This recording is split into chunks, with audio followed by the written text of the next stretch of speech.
Malgré les plus belles idées que nous puissions avoir en tête, nous sommes toujours dans un monde de prédation, dans lequel toute belle chose est inévitablement corrompue et tôt ou tard transformée, pour donner vie à de nouvelles possibilités dans le processus continuel de métamorphose.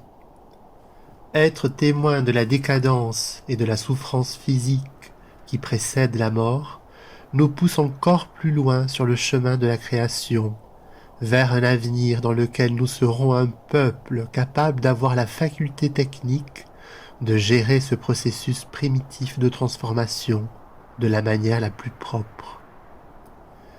Mais qu'est-ce que le fait d'être témoin de la mort enseigne à l'homme nouveau qui ne la craint plus, à l'homme qui connaît la valeur de la vie, qui est lié à son essence?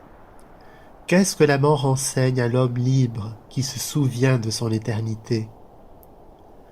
Cela ne cause plus de douleur, parce que la douleur surgit quand on a peur et quand on pense que des parties de soi puissent être détruites. Mais l'homme nouveau ne s'identifie plus au véhicule, et cela ne le touche plus. Pourtant, assister à la détérioration du véhicule physique d'un autre être que nous avons aimé, sans causer de douleur, apporte cependant de la tristesse.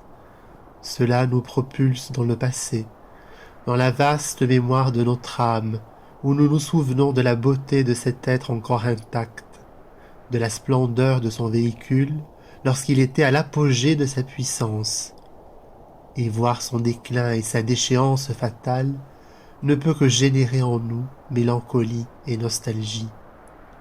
L'homme nouveau est conscient que rien n'est jamais détruit.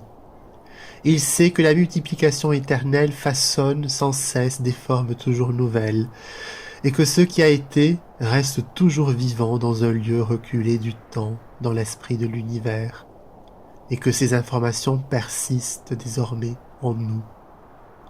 Rien ne se perd jamais, tout est englobé, nous accroissant. Pourtant, malgré les retours infinis et l'éternité du tout, chaque instant n'existe qu'une seule fois, et celui qui peut revenir à son information et la revivre, sait que chaque retour ne sera jamais égal au précédent, puisque rien que son observation en changera la perspective. Donc, tout ce que nous trouvons, nous le perdons pour toujours, constamment. C'est la nostalgie de l'éternité. Plus l'univers s'étend, plus il meurt à chaque instant, faisant s'effondrer toutes les possibilités dans un présent qui ne reviendra jamais, mais dont l'information permet l'existence du tout lui-même. L'homme inconscient est un être mortel qui doit se souvenir qu'il est éternel. Mais l'homme nouveau n'est-il pas un être éternel qui doit apprendre à être mortel ?